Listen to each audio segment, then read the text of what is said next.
birçe adı aytayın yöne Devran Orazlıcıp açık aydan şonu.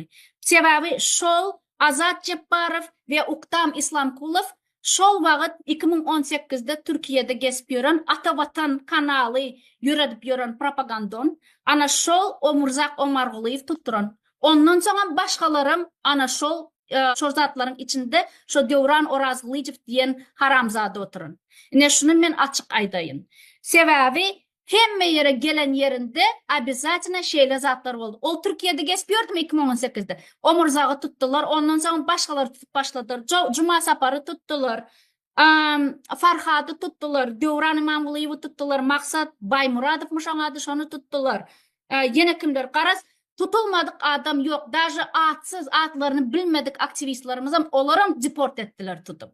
Biz даже şolardan bilemzak. Biz biliyez kimle gepleşenimizi. Yöne olan atların zatlarını bilmedik.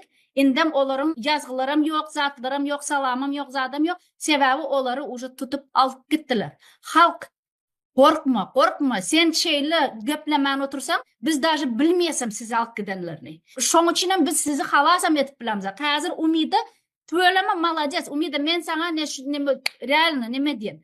Elimi çarpayım, потому что sen çındanam en doğru hareket eden. Даже Azada da men şu zatları öğredenim ne şonuna Azad barıp registrasiya zat etmedi. Sen hazır registrasiya ettin, suda da berdin, şonu katı kovu ettin. Şeyle haramzadalar bilen özünün metodu bilen yöne hukuku taraftan görüşmeli. Sen hem hazır suda berdin, en kovu eden hareketlen şey. Ene şeyle hareket etmeli. Hemmemizin bile şeyle hareket etsek şonda biz yenip biliriz. Ve de koşak zadım ene şu hazır mıhımı eyam bizden korkup başlaptır olarım.